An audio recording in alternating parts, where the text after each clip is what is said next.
इजलास जारी आहे। साईं ममता शाह जे सदारे हेठ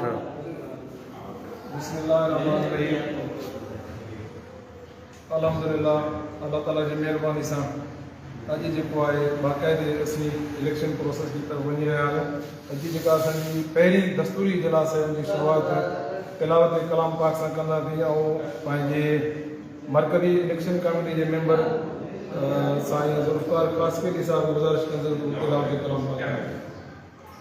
बिस्मिल्लाहिर्रहमानिर्रहीम इन्ना आतैनाकल कौसर फसल्लि लिरब्बिक वन्हर इन्न शानियक हुवल अबतर सदक़ल्लाहुल अज़ीम।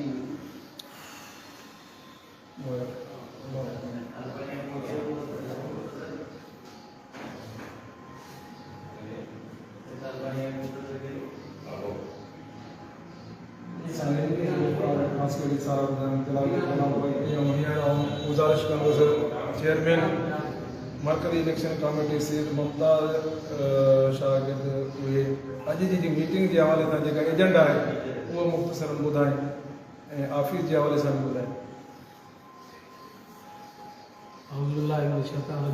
बिस्मिल्लाहिर्रहमानिर्रहीम।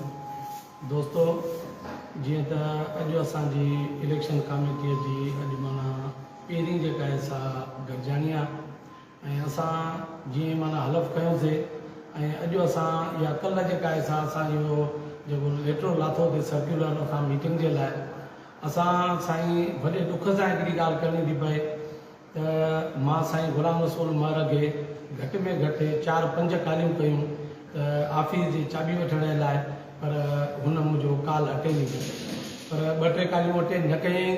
उन खां पोइ वरी जेके आहिनि से आख़िर माना काल कटे पियो छॾे, काल न कटी। वरी उन खां पोइ मां जेको आहे साईं गाज़ी खान जमालीअ खे उनखे कालियूं कयूं पर उन बि 3-4 कालियूं कयूं पर उन बि कालियूं मुंहिंजूं अटेंड न कयूं।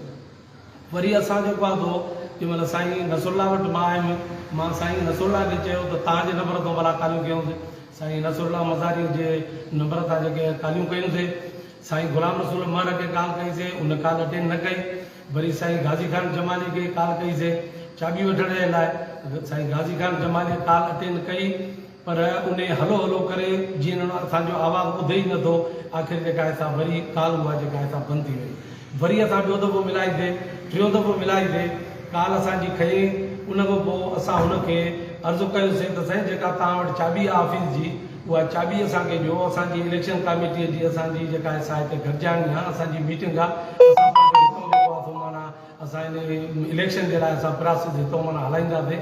अॼु असांजी मीटिंग रखियल आहे, उन लाइ तव्हां असांखे जेका आहे चाबी ॾियो। साईं चयो त मां दादू आहियां, चाबी मूं वटि दादू आहे, तव्हां हुते अचो त चाबी तव्हांखे ॾियो। मां चवंदा जेकॾहिं हिन महिल हिते ऑफिस में किथे न किथे चाबी हिते हैदराबाद में रखियल हूंदी, चई असां मुंहिंजी हिते रखियल न आहे, ॿी साईं ग़ुलाम रसूल वटि अथव, तव्हां उन खां पुछा कयो।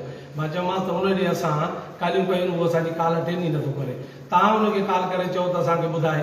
साईं चयो त मां उन सां जेकॾहिं मुंहिंजी काल खयईं त पोइ मां जेका आहे तव्हांखे ॿुधायां थो, पर हिन महिल ताईं साईं असांखे का बि मोट न ॾिनी, न उन शइ जो जवाबु ॾिनई त साईं ग़ुलाम रसूल हुनखे छा चई। पोइ असां ऑफिस में आयासीं, असां चयो त ऑफिस ते वञूं त सही, जेकॾहिं न आहे त असांखे ॿाहिरों क्लियर करे पोइ जेको आहे वञूं। पर अलाह जी कुदरत सां जीअं असां हिते ऑफिस में आयासीं त हिते ऑफिस में छोकिरा कुझु रहंदा आहिनि हिते ऑफिस में, हिते जेके माना ॿाहिरीं सेठ जा आहिनि उहे जेके आहिनि हिते ऑफिस में रहंदा, ऑफिस खुली पई। असां आयासीं, उहे दोस्त वेठा, उन्हनि सां असां मिलियासीं, उन्हनि खां पुछियोसीं, पोइ हुननि इहा शइ सफ़ा ऑफिस जी हालत जेका आहे तव्हां ॾिसंदो त अहिड़े क़िस्म सां थी पई आहे जो मां सम्झां थो त हिकिड़ो खंडर जीअं हुजे अहिड़े हिसाब सां उहा ऑफिस थी पई आहे। पोइ असां उन्हनि छोकिरनि खे चयो त बाबा अहिड़ी हालत भला ऑफिस था चओ आहे, चई असां त वधी वियो, सफ़ाई केरु कंदो बि कोन्हे, केरु ईंदो बि न आहे, असां हिन हिकिड़े कमरे में रहंदा आहियूं जंहिंजी असां सफ़ाई कंदा आहियूं, बाक़ी को माना ॿियो मसइलो आहे कोन्हे, केरु हिते ईंदो ई कोन्हे। इहा ऑफिस जी इहा हालत लॻी पई। असां जेको आहे पोइ तंहिंजे करे असां हिते ऑफिस जी माना असांखे हाणे जीअं ऑफिस में असां आया बि आहियूं ऐं इनशाला हाणे असां ऑफिस जी सफ़ाई बि कराईंदासीं। असां चङे नमूने सां हितां पंहिंजो प्रयास जेको इलेक्शन जो असां हलाईंदासीं। अॼु जी असांजी जेका गॾिजाणी आहे उहा गॾिजाणी असांजी इलेक्शन जे मरहले खे वधाइण जे लाइ अॼु पहिरीं गॾिजाणी रखी वई आहे। असां दोस्त पाण में सलाह करे असां कॾहिं शेड्यूल लाहियूं था, कॾहिं जेको आहे तो असां जेके आहिनि से माना उन इलेक्शन ते जेके आहिनि मेंबरशिप जा जेके आहिनि से फार्म भराइणा आहिनि उहे भरायूं था, या जेको ॿियो प्रोसेस आहे उनखे हलाइण जे लाइ सभु दोस्त वेठा आहिनि, सभिनि खां राय वठी पोइ जेको बि उन ते मुतफ़िक़ राय सां फ़ैसिलो थियो उहो असां फ़ैसिलो अॻिते लाहींदा।